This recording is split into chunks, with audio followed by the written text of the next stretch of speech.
नमस्ते दोस्तों, स्वागत है आप सभी का एक बार फिर से आपके अपने चैनल विवेकानंद स्टॉक्स में दिल से। अगर आप चैनल में नए हैं तो चैनल को सब्सक्राइब करें, साथ में ऑल नोटिफिकेशन बेल को क्लिक करना ना भूला ताकि कोई अपडेट आपसे मिस ना हो सके। साथ में आप हमें टेलीग्राम, ट्विटर, इंस्टा फॉलो कर सकते हो, सभी लिंक्स आपको नीचे मिल जाएंगे।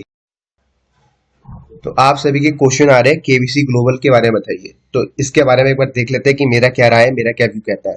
राइट, ये जो एनालिसिस होनी है प्योरली मेरी एनालिसिस है, मेरी खुद की पर्सनल व्यू है, प्लीज एक बार खुद की स्टडी ऐड करना, ठीक है। तो देखो, बहुत टूट चुका है स्टॉक और यहाँ पर एक प्यारा सा इनसाइड बार बन रहा है, तो यहाँ डेफिनेटली इनसाइड बार तो नहीं बन रहा, आई थिंक। हाँ, इनसाइड बार नहीं बन रहा, लेकिन एक अच्छा खासा सपोर्ट यहाँ से देखने को मिल रहा है। तो यहाँ पर एक रिवर्सल साइन ऑफ आ रहा है। अगर ये ऊपर जाता है मैक्स यहाँ तक जाएगा, इसके बाद नीचे गिर जाएगा। अब आप बोलोगे सर यहाँ बाय कर ले, बिल्कुल नहीं करना है आपको।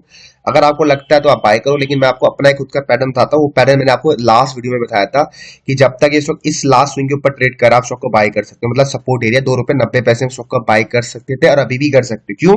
क्योंकि इसने एक मंथली ब्रेकआउट करा है रेड कैंडल का। जब भी ये ब्रेकआउट होता है तो स्टॉक को आप बाय कर सकते हो। ये मेरी खुद की एक स्ट्रेटेजी है, ठीक है। और इसमें जो उसका लो रहता है ₹2.18, इसके नीचे आप स्टॉप लॉस लगा सकते हो क्लोजिंग बेसिस में, ठीक है। तो क्लोजिंग बेसिस अगर इसके नीचे स्लिप करता है, क्लोज करता है, तो आप एग्जिट कर सकते हो स्टॉक को। Proper risk management, money management. आप बोलोगे सर टारगेट क्या रहेगा इसी रेंज का, आप डबल टारगेट का इंतजार कर सकते हो। आप बोलोगे सर यहाँ बाय कर ले, बिल्कुल नहीं करना है। आप जब नीचे आएगा स्टॉक ₹2.90 वहां पर बाय करने की सोचना और ₹2.18 का स्टॉप लॉस लगाना। 2.50 में आप स्टॉक को एवरेज कर सकते हो, ठीक है। तो ये हो गई टेक्निकल एनालिसिस की कहाँ बाय करना, कहाँ सेल करना, क्या टारगेट लगाना, किस प्राइस में एंट्री करनी है, सब कुछ पता चल गया। अब बात करते हैं इसके फाइनेंशियल की, कंपनी इंटरनली कैसे कर रही है, अच्छा कर रही है, बेकार कर रही है। तो यहाँ पर हमें दिखता है इसका प्रॉफिट, इसका जो आरओसी है ये दिखता है 17%। मतलब कंपनी प्रॉफिटेबल बिजनेस में, प्लस वोटिंग प्रमोटर्स की शून्य है, जो बहुत अच्छी बात है। और स्टॉक अभी ऑल टाइम लो में ट्रेड कर रहा है, साथ में बुक वैल्यू के आसपास ट्रेड कर रहा है, ठीक है। नीचे लेके चलता हूँ तो आपको दिखता है यहाँ पर, ठीक है।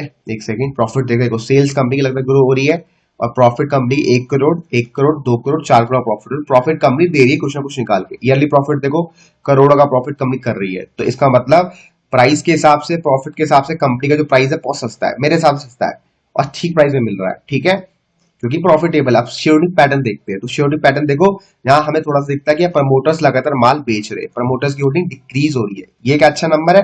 बिल्कुल गलत है। अगर प्रमोटर्स माल बेच रहे हैं तो बहुत गलत है, लेकिन ये देखो कि प्रमोटर्स का माल जब बेचा जा रहा है तो कौन बाय कर रहा है, रिटेल कर रहा है या कोई बड़ा इंडिविजुअल कर रहा है। अब आपको दिखता है यहाँ पर देखो, ये एक बड़ा व्यक्ति है, ठीक है। इसने 3% की खरीद बाय करी, 6% की हो चुकी है। तो यहाँ पर ये बड़ा व्यक्ति माल बाय कर रहा है, किससे?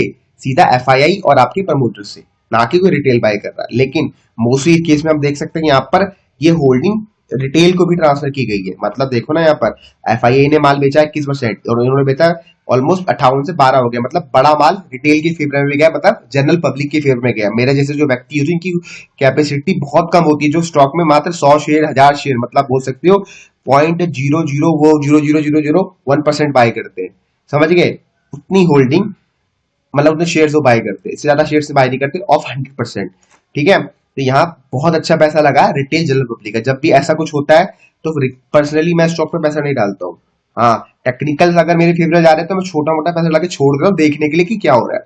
तो यहाँ पर इसके फाइनेंशियल सपोर्ट मार रहे हैं, लेकिन शेयरिंग पैटर्न में सपोर्ट नहीं मार रहा। तो यहाँ पर आप बोल सकते हो कि भैया एक बात बोल रहे हो कि बाय करो, एक बार बोलते नहीं करो, करना क्या है। तो देखो, जब भी ऐसा सिनेरियो आया ना जहां पर आपको क्लियर समझ नहीं आया क्या करना है, तो कभी भी पूरा इन्वेस्ट मत करो। जैसे कि टेक्निकल्स बोल रहे हैं इन्वेस्ट करो, दिखा दिया रीजन, ठीक है।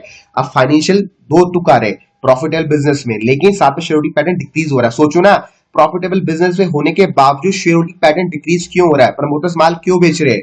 दिमाग लगाओ। जब प्रमोटर्स को पता है कि भैया प्रॉफिटेबल बिजनेस है तो माल क्यों बेच रहा है? इसका मतलब कुछ ना कुछ मैनिपुलेशन चल रहा है, समझ गए? प्रॉफिट भी मैनिपुलेशन का पार्ट हो सकता है, जो हमें शायद अभी नहीं नजर आ रहा है, बाद में नजर आएगा 2 से 3 साल बाद। इसलिए दोनों को देखते हुए मैंने क्या बोला, अगर सिर्फ टेक्निकल्स को देख के डाल रहे हो तो ₹1 का अगर सोच रहे डालने के पहले तो 98 पैसा डाल लो, और अगर फाइनेंशियल को देख के डालने की सोच रहे थे तो बिल्कुल मत डालो। क्यों? क्योंकि शेयरिंग पैटर्न हमें कुछ और कह रहा है और इसके प्रॉफिट हमें कुछ और कह रहे, एक बात नहीं कह रहे, समझ गए? तो यहाँ पर क्लियर पिक्चर समझ नहीं आ रही कि क्या करना है। इसलिए टेक्निकल्स को देख के हम 98 पैसा इन्वेस्ट करेंगे, 98 पैसा हम रिजर्व करके रखेंगे बात के लिए। अगर प्राइस कुछ अलग मिलता, सस्ता मिलता है तो हम बाय करेंगे, अदरवाइज फुल्ली हम स्टॉक में इन्वेस्ट नहीं करेंगे, ठीक है। समझ आ गया भाई? अच्छे तरीके से आई थिंक मैं समझा पाऊंगा। इससे शांत भाषा में नहीं समझा सकता था कि क्या हो रहा है। तो मैं इस वीडियो को समाप्त करता हूं। अगर आपके पास स्टॉक है तो प्लीज फॉलो करो, नहीं है तो इस चीज को फॉलो करो, ठीक है, वेट करो जिस प्राइस को मैंने बोला है। बाकी मिलता है अगली क्लास में।